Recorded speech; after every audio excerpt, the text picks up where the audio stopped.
Algunos médicos describieron aspectos de la enfermedad como la cianosis, poca tolerancia al ejercicio y muerte prematura, como fueron Niels Stensen en 1673, Edward Sandiford en 1777, William Hunter en 1784, J. P. Farré en 1814 y Thomas Beeville Peacock en 1858. Luego se descubre la trilogía y tetralogía de Fallot en 1888 por el doctor Louis Arthur Fallot.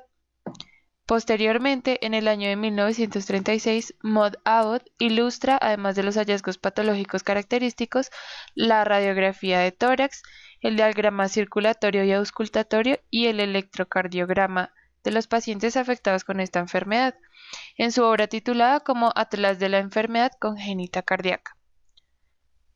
Luego, en el año de 1944, el doctor Alfred Blalock, la doctora Helen Taussig y el doctor Vivian Thomas realizan la primera cirugía exitosa para tratar esta condición, que más tarde sería conocida como la operación de Blalock-Taussig.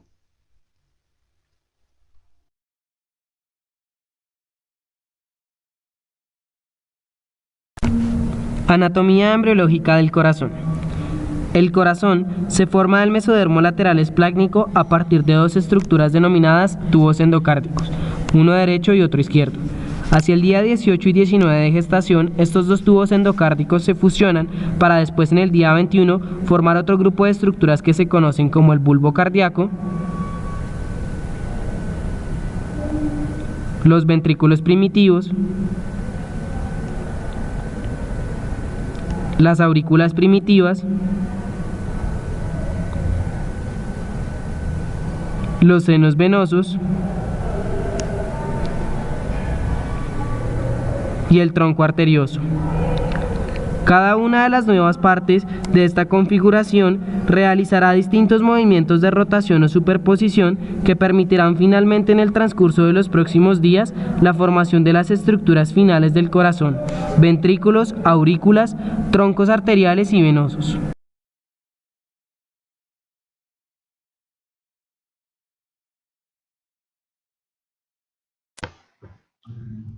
Corazón externo formado. Hacia el día 35, en el tercer mes de gestación, el corazón se encuentra tabicado en sus cuatro cavidades principales: dos aurículas, una derecha y una izquierda, y dos ventrículos, uno derecho y uno izquierdo. También se encuentran formados el cono y el tronco arterioso. Posterior a esto, se inicia la diferenciación de los sacos aórticos a grandes vasos. La alteración en la tetralogía de Fallot se genera por la mala división del cono causada por el desplazamiento hacia adelante del tabique conotruncal.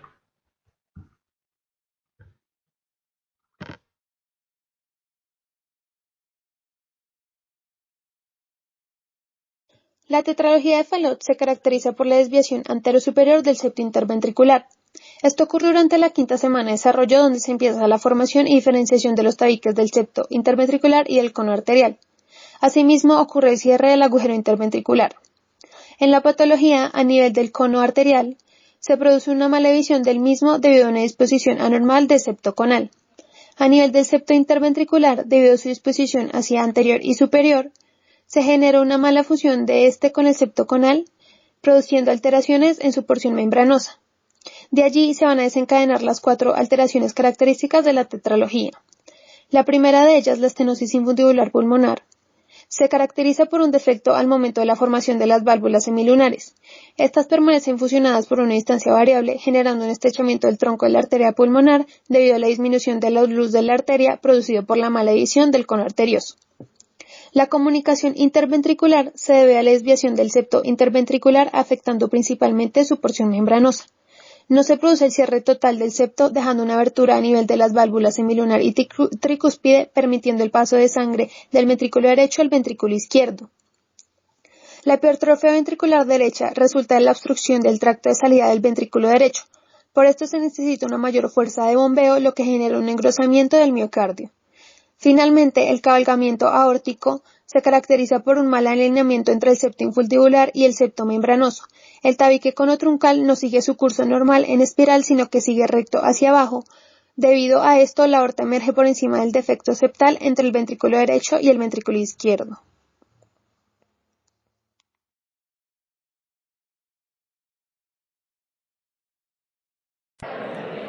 El corazón es una bomba doble de presión y succión que cuenta con 4 cavidades, 2 aurículas y 2 ventrículos. El corazón se divide en 2 partes, una derecha y una izquierda. El lado derecho del corazón recibe sangre poco oxigenada de las venas cava superior e inferior y es bombeada hacia los pulmones por el tronco arterioso pulmonar para ser oxigenada y así vuelve al corazón izquierdo para ser redistribuida a todos los tejidos. La pared de cada cavidad cardíaca está formada por 3 capas. Endocardio, que es una capa delgada y es la más interna. Miocardio, siendo la capa más gruesa y está en medio de las otras 2 capas, y el pericardio, que es la capa más externa.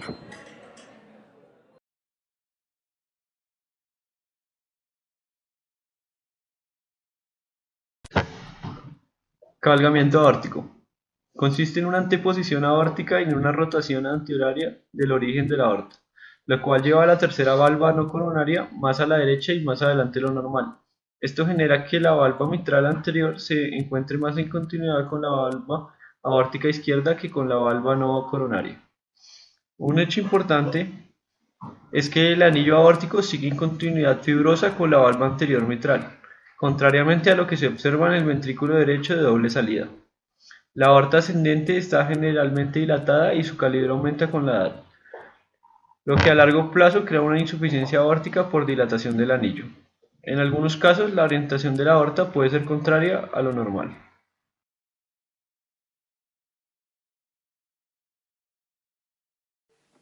La estenosis pulmonar se caracteriza por la obstrucción del paso del flujo sanguíneo del ventrículo derecho a la arteria pulmonar, debido al aumento del espesor del tracto de salida o de las válvulas sigmoideas de la arteria pulmonar.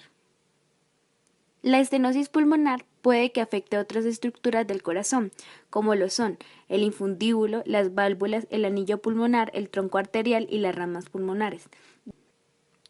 Dentro de las más comunes se encuentran la estenosis infundibular. Su incidencia varía entre el 65 y el 100%, la cual puede deberse por la desviación anterior del septo coronal. Este se encuentra por detrás e inferior al infundíbulo, y al subdesarrollo del cono pulmonar.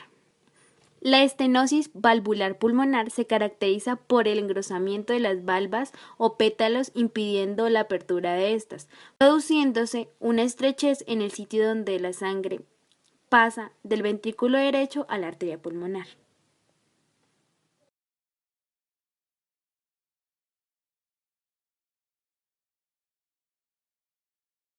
La hipertrofia ventricular derecha es un engrosamiento en la pared del miocardio, secundaria a la estenosis pulmonar, que consiste en el estrechamiento de la apertura de las válvulas pulmonares, lo que obstruye el paso de sangre que necesita salir del ventrículo derecho hacia los pulmones.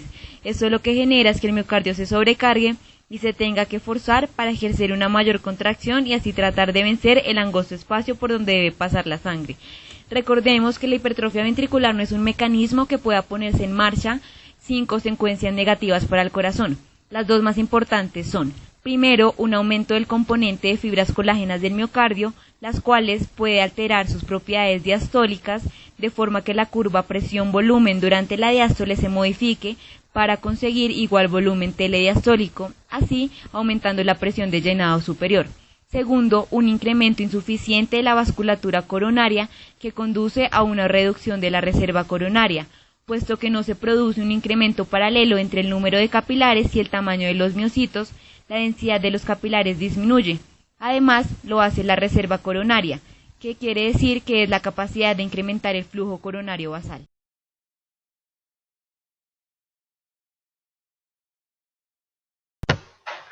Comunicación interventricular.